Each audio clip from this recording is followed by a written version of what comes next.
Software Shop, la empresa líder en la implementación de herramientas analíticas y software especializado en Latinoamérica, les da la bienvenida a esta presentación. El día de hoy contamos con el acompañamiento del instructor Franco Andrés Mancilla, especialista en entrega de soluciones analíticas a necesidades y problemáticas del negocio, tal como inversiones, operaciones y riesgos. Académico de la Universidad de Chile en cursos de riesgo financiero del Magíster en Finanzas y Métodos Cuantitativos. Sus temas de investigación son eficiencia de mercado, riesgo financiero, machine learning y econometría. Bienvenidos. Bienvenidos a este nuevo webcast en lo que vamos a ver principalmente algoritmos de penalización, y lo que principalmente vamos a ir viendo es una pequeña introducción al Machine Learning, bien, y cómo hoy día el Machine Learning está interactuando, se está incorporando dentro de las empresas.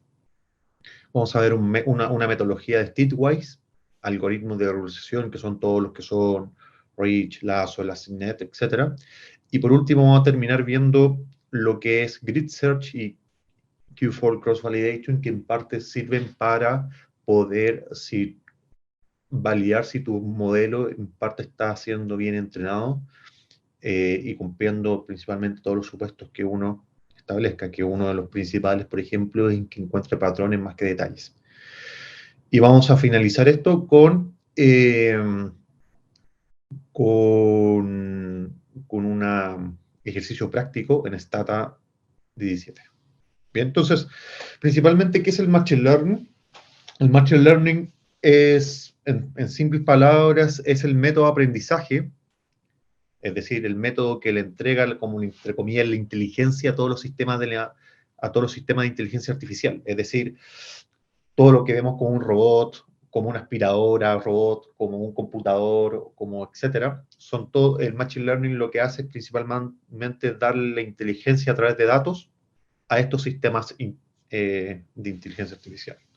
Bien, entonces, principalmente tú lo que necesitas como Machine Learning son datos, bien, y idealmente datos que sean representativos a lo que tú quieres que el sistema aprenda.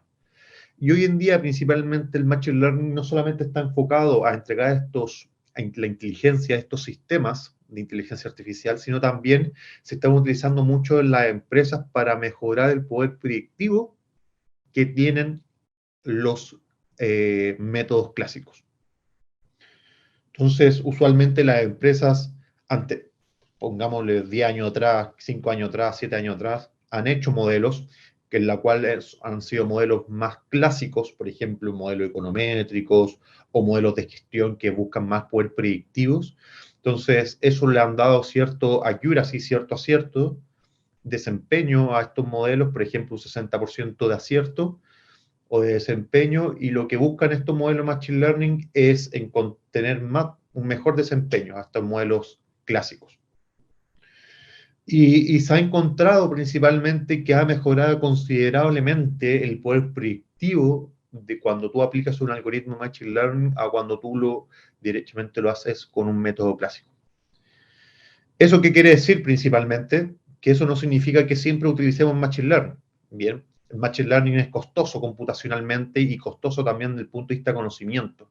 Entonces, uno no tiene que abusar de eso. Y en el sentido, más adelante les voy a ir mostrando de que nosotros, cuando se hacen modelos, en términos generales, en cualquier industria, etcétera, tú idealmente tienes que comparar un modelo de Machine Learning con un modelo clásico, ¿bien? Porque tú lo que buscas es entregarle valor de forma temprana al negocio. Por lo tanto, al momento de que tú le entregues valor en forma temprana, haces más asertivo la funcionalidad de ese modelo a la necesidad o problemática que tenga el negocio. Bien, entonces, si tú cuando aplicas el modelo de modelo clásico y no estás llegando a los resultados esperados, una alternativa es aplicar modelo de Machine Learning. Bien. Entonces, en parte, en resumen, lo que busca principalmente el Machine Learning es encontrar patrones al igual que los modelos clásicos, y los modelos clásicos interactúan en términos de benchmark a los modelos de Machine Learning. Bien. Entonces, Dentro del abanico que existe de los sistemas del Machine Learning, existen los diferentes sistemas de aprendizaje, que no me quiero profundizar mucho en esto porque lo ideal es mostrarles los algoritmos de penalización, que están los aprendizajes supervisados, no supervisados, semisupervisados y reforzados, y principalmente se puede, se puede erradicar la diferencia en términos generales, muy generales, en encontrar los objetivos. Es decir, si tú estás buscando, por ejemplo, un fraude, tú le das al sistema o al algoritmo, tú le dices, oye, esto es un fraude, por lo tanto, tú trata de encontrar la mayor cantidad de patrones con las variables que yo te entregue con este objetivo de fraude. Y es como un perro policial cuando tiene que ir con una persona. Entonces, supongamos que se pierde una persona en un parque, se pierde en un parque y está el perro policial, entonces lo que hace el perro policial es ir a buscar a la persona, pero antes de que el perro vaya, al perro le pasan como un objeto de la persona que se perdió. Entonces ellos hacen oler ese objeto y con ese objetivo él va a buscar. Esto es exactamente lo mismo cuando hablamos de aprendizaje supervisado. Es decir, tú le das un objetivo y el algoritmo va a tratar de encontrar patrones en función a ese objetivo. Bien. No supervisado es que no le des el objetivo claro, bien, que en parte es una variable. Semi-supervisado le das algo como intermedio, bien, y reforzado es principalmente cómo se entrenó el perro. Es decir, si el perro se entrena con objetivos de encontrar una persona, en parte tú tienes que entrenar al perro reforzándolo con ciertos premios. Usualmente al perro se le da como un pellet, bien, que se le da cuando hace algo bueno. Entonces, cuando tú le das eso, él refuerza ese aprendizaje porque está diciendo, si yo hago esto, me van a dar un premio. Entonces, cada vez lo va a hacer más en función a ese objetivo de comer más. Bien.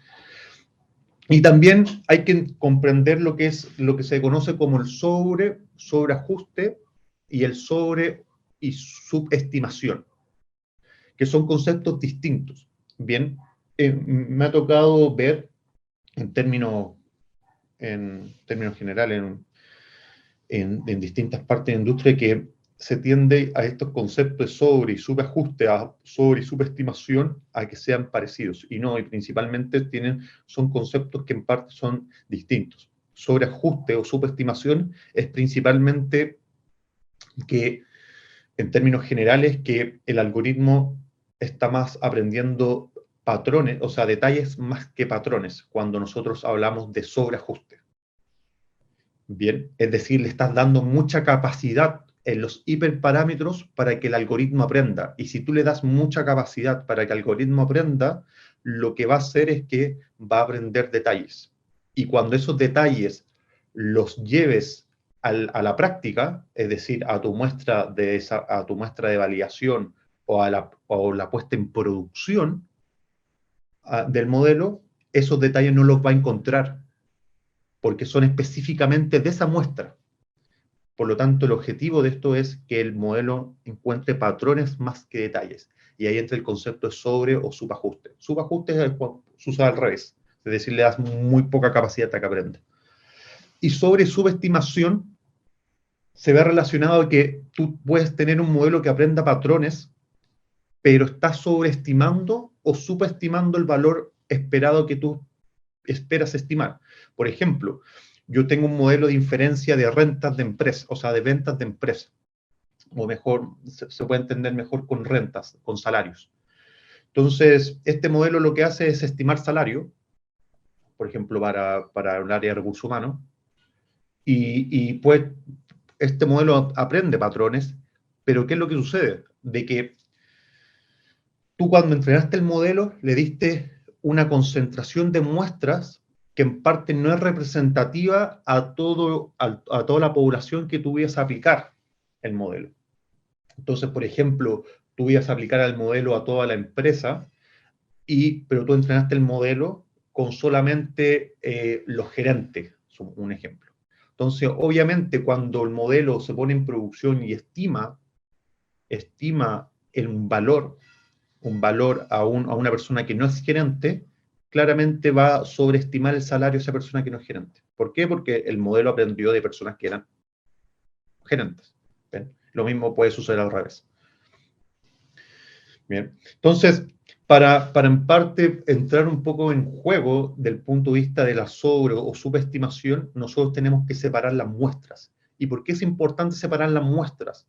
Porque tú necesitas poder evaluar el desempeño de modelo con muestras que no él haya aprendido. Porque tú cuando pones el modelo en producción, cuando llega una persona, por ejemplo, en el ejemplo de fraude, llega una persona que posiblemente puede ser fraudulenta, las características de esa persona, el modelo nunca posiblemente hubiese aprendido de ellas. Entonces, no sabes cómo lo va a hacer. Bien, entonces para eso tú tienes que separar la muestra que tú conoces que son fraudes y no fraudes en muestras de desarrollo y muestras de entrenamiento. ¿Y por qué? Principalmente porque en parte tú con la muestra de entrenamiento tú vas a lograr entrenar el modelo con todo lo que es para encontrar patrones y después tú vas a validar qué tan buenos son esos patrones aplicándola a la muestra de validación. Bien. Y hay otra muestra más, que se llama out of time, que principalmente esta muestra, el incentivo es principalmente ver si son dos cosas. Uno, que si tú estás haciendo un modelo, tú esperas que este modelo no se descalibre al corto plazo. Es decir, hacer un modelo del punto de vista monetario es muy costoso. Bien, entonces, cuando tú aplicas el modelo a la muestra a la, o sea, la pones en producción, tú esperas que el modelo no se descalibre a los 2 meses, por lo menos que te dure 2 años, por lo menos un año. Bien, entonces existen estas muestras que son muestras out of time, que son muestras más de largo plazo. Entonces lo que principalmente busca es encontrar si el modelo a largo plazo también se comporta bien y también logra capturar estas estacionalidades. Bien. Entonces, en mi opinión, principalmente lo que uno busca es, principalmente, lo que busca es aplicar modelo de Machine Learning, está súper bien, pero siempre es importante cuando tú quieres abordar una problemática o una necesidad que tenga el negocio con soluciones analíticas, primero partas por lo sencillo. Y si lo sencillo no te está funcionando, puede ser, por ejemplo, un método clásico, ir avanzando en lo sofisticado. Y ahí está, por ejemplo, el amigo está cortando un trozo de carne con una espada. Es alguna solución que tú lo puedes solucionar, o un problema que tú lo puedes solucionar con algo sencillo. Para ello, utiliza técnicas sencillas. Bien. Y ahí uno va progresando en eso. Entonces, principalmente entra un concepto de Streetwise. ¿Y qué es el modelo Streetwise o un método Streetwise? Cuando nosotros utilizamos, hacemos modelos clásicos, lo que más tenemos son variables. Perfecto, entonces el método Streetwise lo que hace es, oye, tú tienes, supongamos, 500 variables, y lo que hace Streetwise es que te arroja la mejor combinaciones de variables con tal de maximizar tu desempeño. Bien, esto no es algoritmo de Machine Learning, es un método Streetwise que trabaja sobre regresiones clásicas o métodos clásicos de regresión. Entonces lo que te hace es producir o hacer la mejor cantidad de variables posibles con tal de maximizar el desempeño del modelo. Bien, entonces aquí en Stata lo tiene, principalmente tiene el cuadro de diálogo, tú le dices el comando si hizo un logit, una regresión, un GX, un Hetman, cualquier método detrás, y le das todas las variables. Y él trabaja también con probabilidad o con significancia estadística, entonces él va eliminando, va incorporando variables, no solamente optimizando el R cuadrado, la accuracy, etcétera, sino también va te va encontrando el mejor modelo con significancia estadística. Y aquí tú le das principalmente las probabilidades que tú quieres cuando saque o meta variables. ¿Y por qué es importante esto recalcar? Porque nosotros cuando utilizamos métodos clásicos con gran cantidad de variables, esto se comienza a hacer complejo. O sea, tú vas a estás violando la primera ley, por así decirlo, que es tener modelos parsimoniosos. ¿Perfecto? Entonces, lo que va a estar sucediendo es que tú al introducir variables, muchas variables a un método clásico, es que este modelo, la complejidad del modelo va a comenzar a aumentar. ¿Y qué significa aumentar? Es que, claro, al meter más variables te va a reducir el sesgo, pero a la misma vez te va a ir, déjenme poner el puntito rojo. Al aumentar el modelo, al aumentar la complejidad del modelo, va a ir aumentando, o sea, va a ir disminuyendo el sesgo, pero a la misma vez va a ir aumentando la varianza. Perfecto. Y esto es lo que yo no quiero. Yo no quiero, a pesar que yo puedo hacer un trade-off entre sesgo y varianza, yo no quiero tener un modelo poco sesgado, pero con altos niveles de varianza, o al revés, un modelo muy sesgado o bajos niveles de varianza. Entonces, principalmente existen los algoritmos de Machine Learning que vienen también a proponer un mecanismo de que se llama penalización. Y el primer método de penalización es Ridge. Principalmente lo que hace este mecanismo de penalización te dice, perfecto, como tú tienes muchas variables, yo lo que voy a hacer, voy a introducir dentro del cálculo de tus estimadores un hiperparámetro lambda, que ese hiperparámetro lambda va a tender a, a penalizar las variables que en parte no te entregan información suficiente para mejorar el modelo. Bien, entonces lo que hace este hiperparámetro lambda es obliga a los parámetros que acompañan a las variables a ser cada vez más pequeños. Hasta llegándolo a cero. Si es cero, en parte lo que va a hacer es que se va a transformar en un MCO clásico. Pero al no ser cero, a ser muy pequeño, en parte esto va a comenzar a disminuir la complejidad del modelo porque van a haber variables que un modelo clásico le estaba colocando 100, pero con este método, Reed lo va a dejar, por ejemplo, en 20. Entonces, pasando de un modelo complejo a un modelo menos complejo. Bien. Entonces, principalmente, la pregunta que viene es, ¿cuántos sesgos estamos dispuestos a aceptar para disminuir la varianza? Porque al tú disminuir el nivel de lambda, la varianza va a disminuir, la varianza va a comenzar a disminuir, pero a la misma vez el sesgo va a comenzar a aumentar. Bien, por eso se llama un trade-off. O sea, yo te doy algo con tal de ceder algo. Bien. Por otro lado, tenemos otra técnica que también utiliza el mismo parámetro el lambda, pero lo incorpora en forma distinta. Y en parte lo que hace Lazo es, a diferencia de Rich, es que Rich lo tiende a hacer más pequeño, pero en cambio Lazo no. Es decir, Lazo entra la posibilidad que un parámetro beta sea cero. ¿Por qué? Porque con la penalización que le aplica, lo obliga a ser cero. Cambio, Rich no, lo tiende a hacer más pequeño, pero no necesariamente cero. Bien, y esto en parte Lazo ayuda mucho a lo que es la selección de variables. Bien.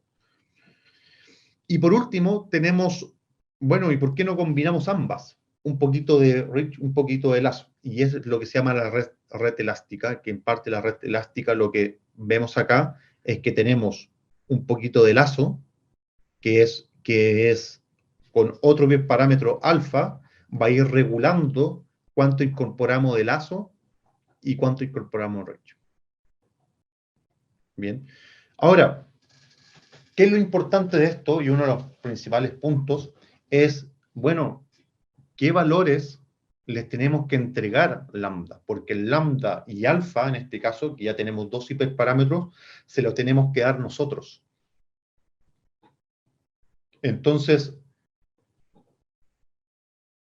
algo que nosotros lo tenemos que regular muy bien estos hiperparámetros, porque recuerden, si le damos mucha capacidad al modelo, es decir, si le damos mucha capacidad a alfa y a lambda, lo que puede suceder es que el modelo aprenda detalles más que patrones.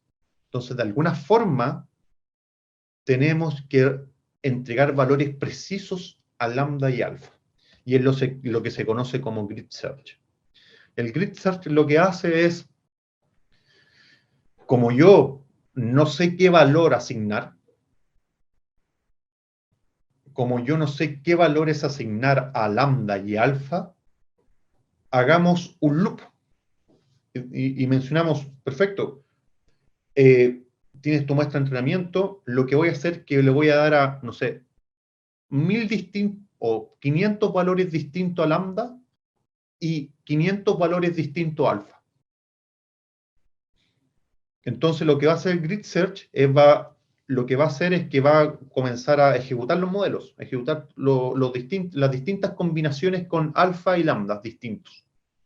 Entonces lo que me va a mostrar después es, pueden ser diferentes tipos de gráficos, pero yo acá tengo un gráfico, principalmente de calor, que acá yo puede ser, por ejemplo, el eje de lambda, el eje de alfa, bueno, aquí tengo con otros parámetros de otro algoritmo, ¿bien? Pero que puede ser alfa y lambda, ¿bien? Y lo que grafica acá es la diferencia entre la métrica de desempeño de entrenamiento, de la muestra de entrenamiento, y la métrica de desempeño de validación. Si yo quiero que aprendan patrones, esta diferencia tiene que ser mínima, muy chica, porque con eso en parte me aseguro que si lo que aprendí allá y lo que aprendí, lo que aprendí en entrenamiento, al aplicarlo en validación, tiene que dar algo muy parecido. Bien, entonces yo me tengo que buscar en las regiones más de cero, donde está, es decir, como ese color morado o azul, que se encuentra más o menos por acá. Bien, entonces ya con esto tengo una idea, una región de qué valores asignar. Entonces acá le voy a dar un valor de 3 a 5 para este hiperparámetro y acá le voy a dar un valor, por ejemplo, de 10 y 14 o 13. Entonces con esos ya de hiperparámetros que podrían tomar infinitos valores, yo ahora lo acoté a una región mucho más acotada para ir probando. Pero ¿qué es lo que sucede? Que puede entrar la posibilidad que justo la muestra de entrenamiento que se consideró para entrenar y para validar, no causal, sino de forma, no sé, natural, se dio que dieron buenos resultados. Por así. Entonces, ese es un caso, y el otro caso es, nada me asegura a mí que si yo tomo, por ejemplo, estos hiperparámetros y yo cambio la muestra de entrenamiento, esto me va a seguir dando buenos resultados. Entonces, Q4 Cross Validation lo que hace es, vale, ya encontraste cuáles son tus mejores hiperparámetros, pero veamos si esos hiperparámetros no solamente son buenos para esa muestra, veámoslo si son buenos para otras muestras. Entonces lo que va haciendo es que te va cambiando las muestras de entrenamiento y va a sacar, por ejemplo, va a sacar un 20% de la muestra de entrenamiento, supongamos sean 20 observaciones, y saca 20 observaciones de la muestra de validación y las cambia. Entonces ya va cambiando, va como rotando tu muestra. Entonces ahí tú vas validando principalmente si realmente esos hiperparámetros que consideró el grid search, o lo que encontraste con grid search, no solamente son buenos para esa muestra, sino también buenos son para todas las muestras que existen. Bien, perfecto. Veamos, pasemos ahora a la parte práctica con una base de datos. Mi objetivo acá, más que mostrar buenos resultados, ¿ya? Les quiero mostrar cómo funciona la técnica y qué cosa ir observando. A pesar que al término de esto encontremos que el modelo es malo, eso es lo mismo. Lo importante es que veamos cómo va funcionando esta técnica. Bien, entonces yo acá voy a llamar una base de datos de auto, que es una base de datos de Stata. La clásica base de datos de Stata que tiene que en parte tenemos los precios de auto. Aquí, si se dan cuenta, tenemos 74 observaciones, algo muy mínimo. Tenemos 24 observaciones con diferentes marcas, Mercedes, etc. Tenemos precio y diferentes características, bien, del auto. Tenemos la altura, o sea, la capacidad del maletero, tenemos lo que es largo, el peso, las millas por galón, el número de reparaciones, la altura, etc. ¿Bien? Tenemos si es extranjero o no extranjero, etc. Entonces, lo que hacemos después de llamar esto es separamos las muestras, si se dan cuenta. Teníamos 74 observaciones, por lo tanto, una muestra, la primera, los que están marcados como 1, van a ser la muestra de entrenamiento, es decir, con lo que va a tomar el modelo para poder ser entrenado y encontrar patrones. Y tenemos la muestra de validación, que en parte son 22 observaciones. Esta es una proporción de 70-30. 30% entrenamiento, 30% validación. Bien, y es completamente aleatorio. Bien, este es el comando que me permite hacer la aleatoriedad de las muestras en Stata. Entonces, lo primero que voy a hacer va a ser un método stitchwise. Voy a comenzar con lo básico, más que básico, con un método clásico. Entonces, tenemos las probabilidades de incluir, no incluir variables. Aquí, si ustedes ponen db stitchwise, les va a aparecer el cuadro de diálogo. Bien, si ustedes ponen comando acá, van a encontrar todos los métodos clásicos que existen. Lo que es los log, los logit, o-logit, ordinal logit, ordinal probit, Poisson probit, regresiones cuantílicas, el típico MCO, Tobit, Hetman, etc. ¿Ven? Entonces,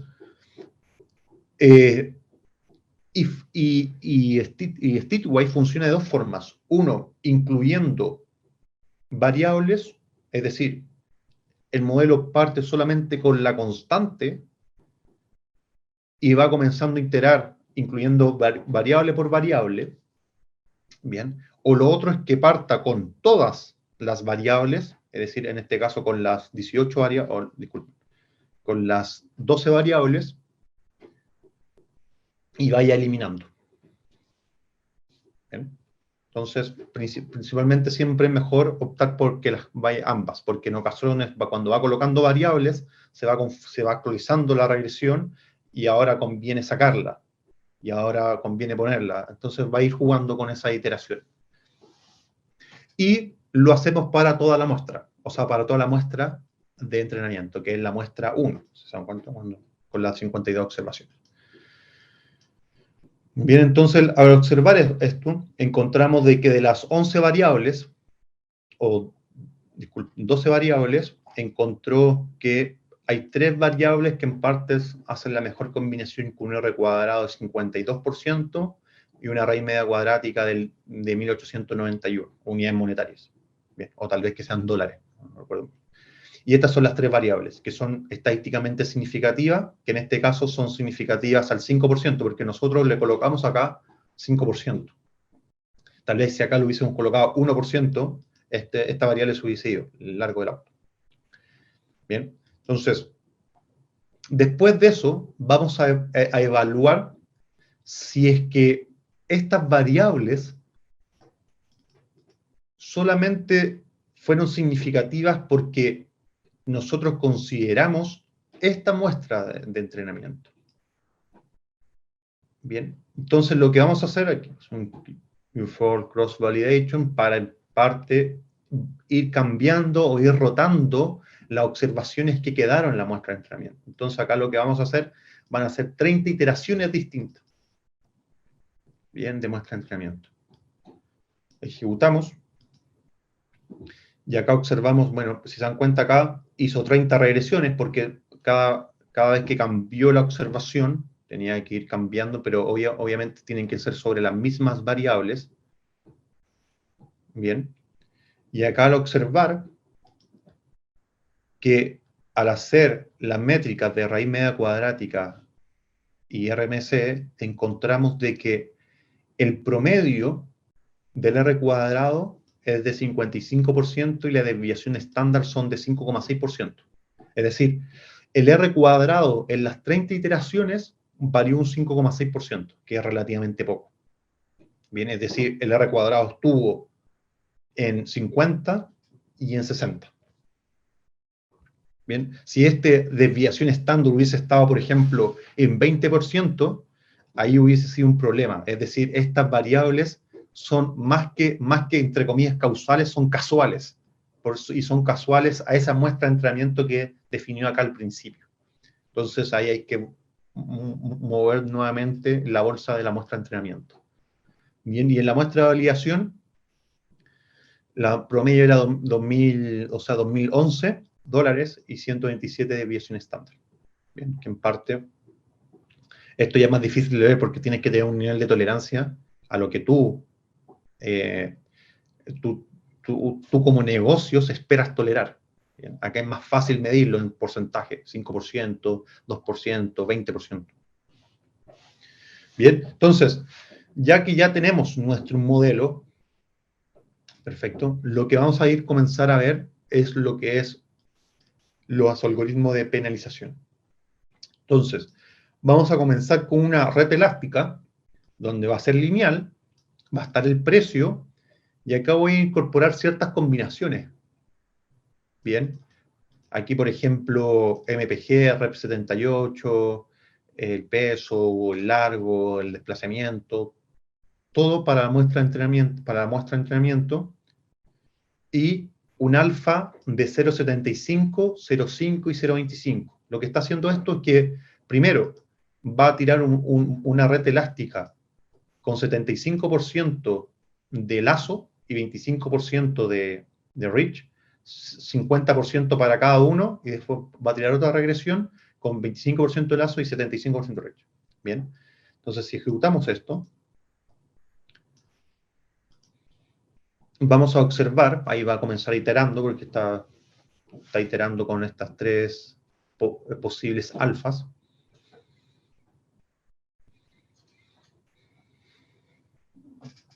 Y acá te dice, mira, nosotros consideramos un alfa del 75, que corresponde a 75% lazo, 50% lazo y 25% lazo. Y luego el complemento sería reach. Entonces, acá te da una idea, como la idea son distintos modelos, te da lambdas distintos, uno de 3000 lambda, o sea, como la altura de los 3000, otro de los 1,4, 1,3, 1,2, 0, algo. Bien, y el número de variables que entraron en el modelo, en cada uno de estos modelos, y el R cuadrado.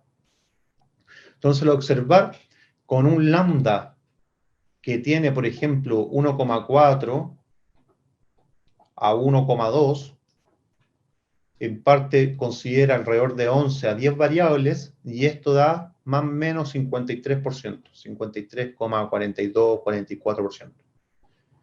Bien.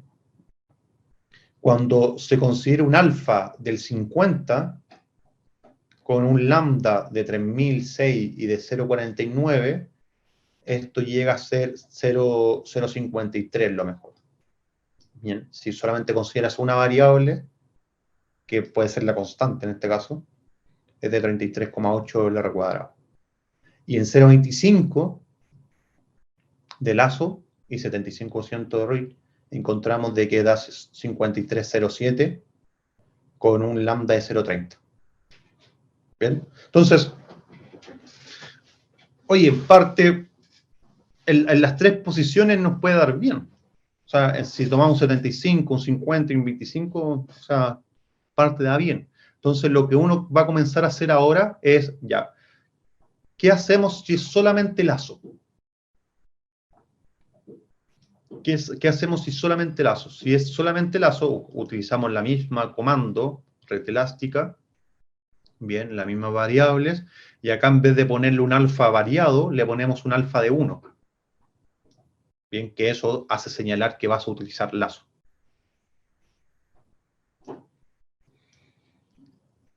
Bien, y ahí corre y te dice, mira, el mejor es este. Que en parte, si tú consideras un lambda de 0.29 solamente sea lazo 5 variables, te da un R cuadrado del 51,0%, es decir, bajó alrededor de 2%. Bien, aquí tú puedes estimar un poco, guardar. Aquí tú puedes guardar los modelos con Estimator. Y acá, por ejemplo, lo bueno es que te ofrece el CVplot es que te grafica cuál podría ser el lambda óptimo en función si consideraste solamente lazo, o solamente range, o solamente ElasticNet. Bien. Ahí lo está graficando. Entonces, por ejemplo, acá te dice, mira, con un alfa de 1, tú tienes que considerar un lambda de 0.29 con 5 coeficientes, que en parte es lo que se está diciendo acá. Bien, pero esto, claro, pues acá son 5. Disculpen, claro, son 5. Pero en otras ocasiones la idea de modelo pueden ser 100. Entonces ya es más difícil buscarlo. Entonces este CVplot te ayuda a buscarlo en términos más óptimos. Bien, y por último, probamos con Ridge, que en parte va a ser exactamente lo mismo, pero en vez de poner un alfa de 1, ponemos un alfa de 0. Y aquí encontró que ya prácticamente con 11 variables y un lambda de 829.000 da un R cuadrado de 33%, o sea, ya es malo. Bien, entonces, como que los resultados van entre una combinación de lazo puro y una combinación entre ElasticNet, pero combinando más proporción a lazo que Ridge. Bien, como por ahí va un poco la asignación de los pesos de alfa.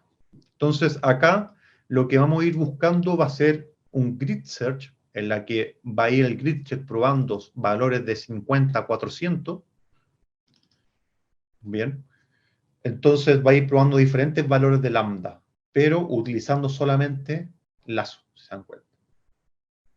Bien, yo acá puedo hacer, por ejemplo, otro for each o otro for values que no solamente vaya moviendo el lambda, sino también vaya moviendo el alfa, es decir, vaya de 0,5 a 1. No tome de 0 a 1, tome de 0,5 a 1. ¿Por qué? Porque ya encontré que lazo da mejores resultados que array. Bien, entonces aquí vamos a ejecutar este elastic, este for, y va a comenzar a iterar. En este caso ya lo hizo rápido, por ejemplo. Bien. Entonces ahí tomó con 1, 400, 350, 300, 250, 200, un lambda de 150, un lambda de 100, un lambda de 50. Bien. Entonces fue de 50 a 400. Y acá lo que hacemos ahora es aplicarle la muestra, donde tiene la muestra de validación y la muestra de entrenamiento. Y observamos que en parte el mejor modelo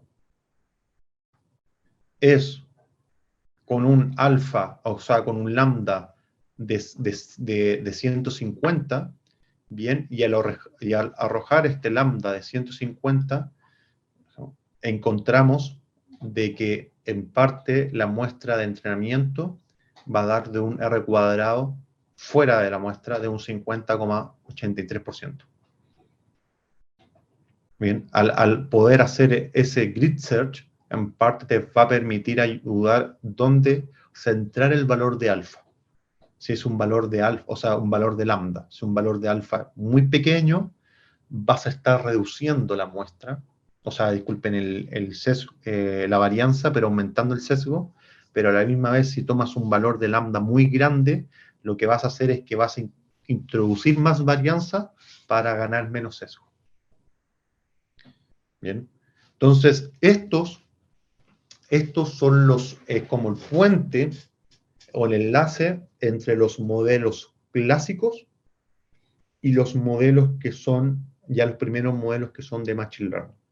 Y ahí comienzan a aparecer todos los demás modelos que son del estilo Random Forest, o sea, claro, Random Forest, los modelos ensamblados, todos los modelos que son, por ejemplo, que dentro de sus hiperparámetros no solamente consideran los hiperparámetros que utiliza la propia técnica, sino también utilizan hiperparámetros de lambda para ir regulando las inclusiones de variables.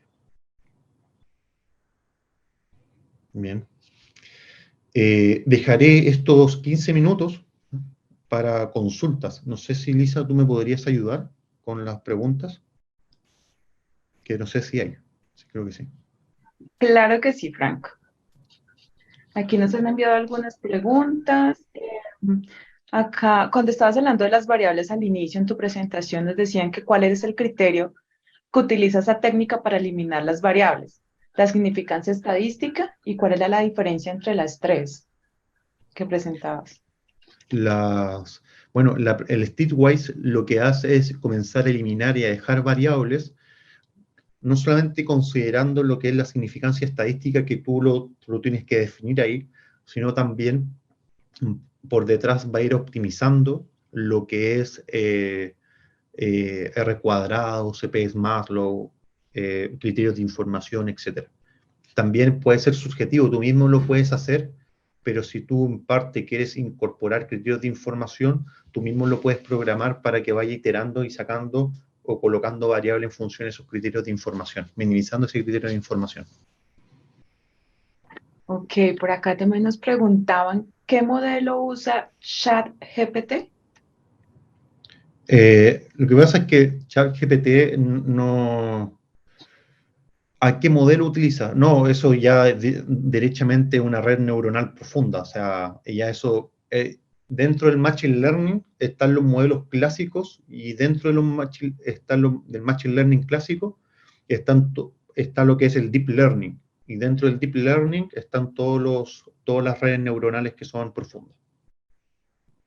Ok, por acá nos consultan, ¿cómo se aplicaría Machine Learning en la evaluación de las técnicas pedagógicas del docente y el aprendizaje del estudiante?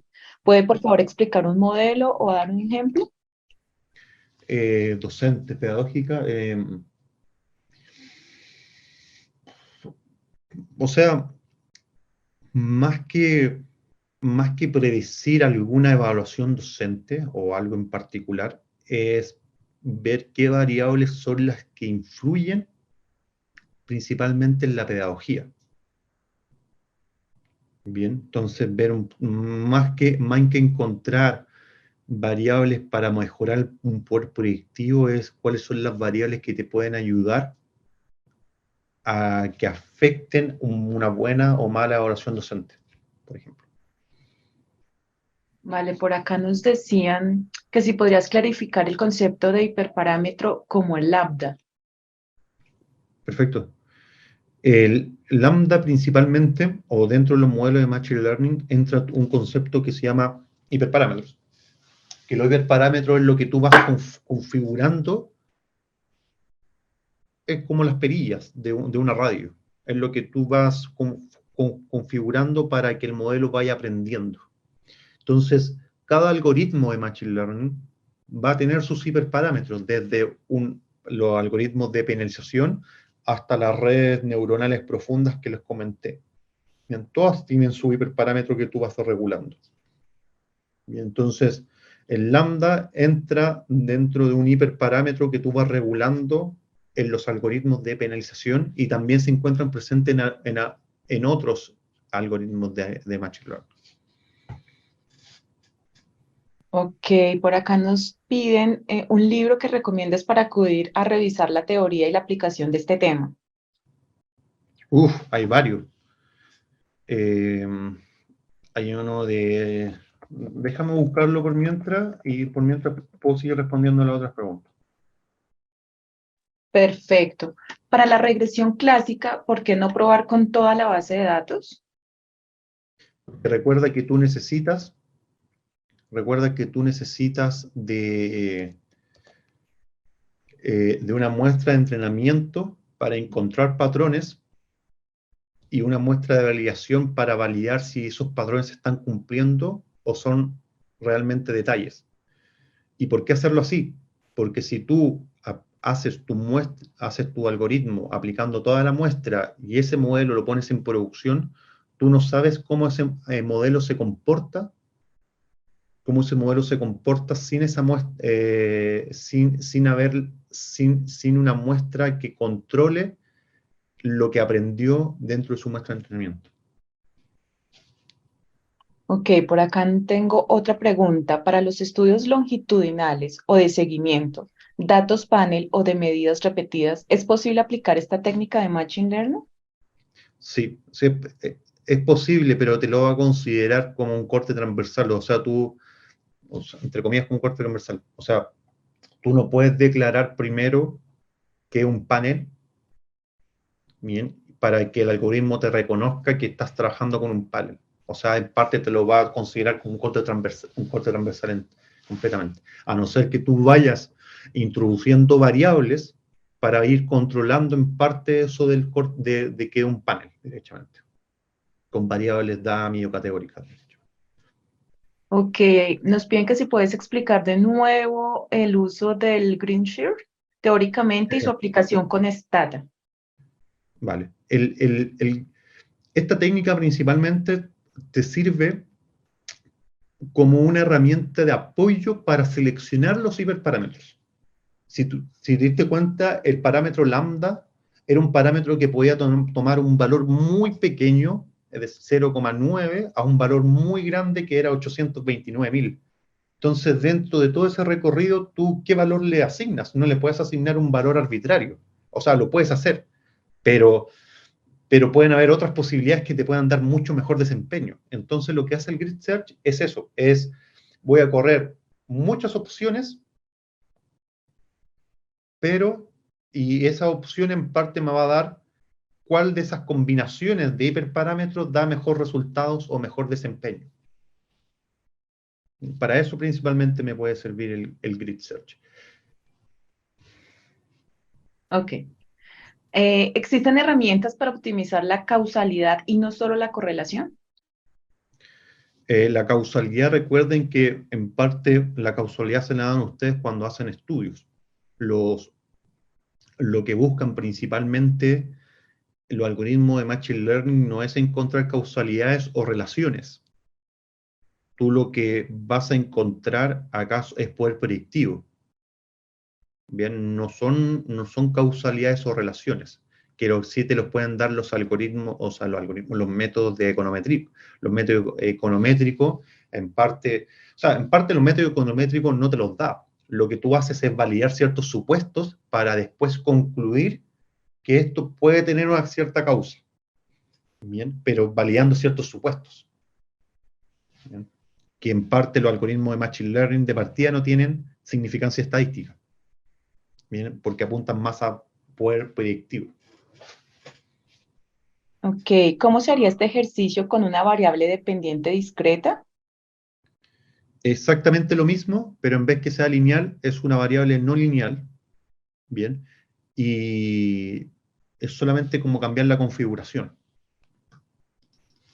Déjeme ver si ese es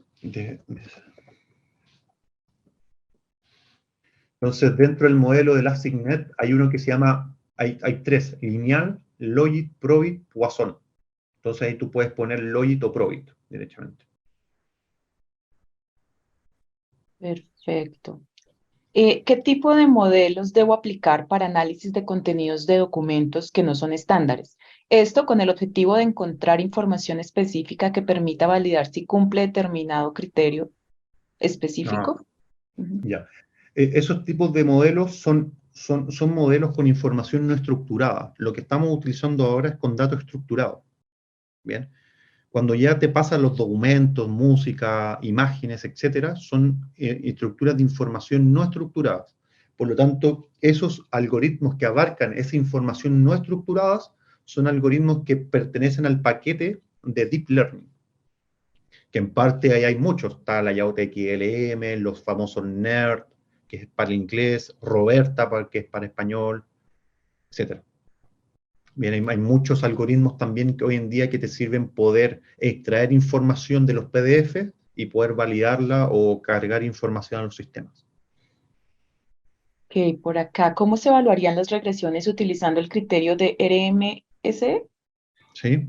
Eh, o sea, recuerda que la raíz media cuadrática es una medida de ajuste, a diferencia del R cuadrado que es de explicabilidad. Entonces, lo que en parte tú haces es con ElasticNet o Lazo o con cualquier técnica, haces la predicción, vas a tener una especie de precio estimado y esa es la diferencia. Haces la diferencia entre lo observado y lo real, o sea, lo observado y lo proyectado. Y tú en parte vas a tener un error, lo sumas, o sea, el al cuadrado lo sumas y después le sacas la raíz. Y ahí vas a tener la raíz media cuadrática. Perfecto. Y por último, Franco, nos preguntan que si es posible compartir el código para replicarlo en un momento. Sí, no hay problema. Te lo pueden pedir a ti, ¿cierto, Lisa? Ok, voy a dejar en el chat un correo electrónico donde pueden escribir para esta información. Eh, Franco, por acá te hago extenso los comentarios que dejan en el chat, agradeciendo tu explicación, muy interesante pues esta explicación que das de los modelos y herramientas para el análisis. Pues bueno, a todos los asistentes también muchas gracias. Si quieres, por favor, finalizar con la literatura, los libros que puedes recomendar. Sí, ahí adjunté uno. Ok, sí, yo por acá tomé nota, lo voy a dejar también en el chat yo en este momento, el de Hans. Es un muy buen libro. Ok, Está en español y también está en inglés, por si acaso. perfecto, Franco. No tenemos más consultas en el momento. ¿Deseas complementar tu presentación antes de finalizar? ¿Algo adicional? Agradecerles por estar acá, dejarlo invitado también a los cursos que tengo con Software Shop relacionados a Machine Learning. Machine Learning, hay dos cursos relacionados a Machine Learning clásico y Machine Learning avanzado, que ahí les podrá compartir también el link de los cursos. Claro que sí, Franco. Bueno, muchas gracias por tu tiempo, por esta presentación. Les repito a las personas que desean mayor información de licenciamiento, para el código, para los cursos que menciona Franco, me pueden contactar a través de este correo que acabo de dejar en el chat o visitando nuestra página web www.software-shop.com. Recordarles que la grabación la podrán encontrar la próxima semana en la información que también les sigo compartiendo en el chat. Franco, nuevamente muchas gracias por tu tiempo y a todos nuestros asistentes muchas gracias por acompañarnos. Para todos ustedes, un feliz resto de día. Muchas gracias, buen fin de semana. Buen día. Igualmente, Franco. Hasta pronto. Hasta pronto.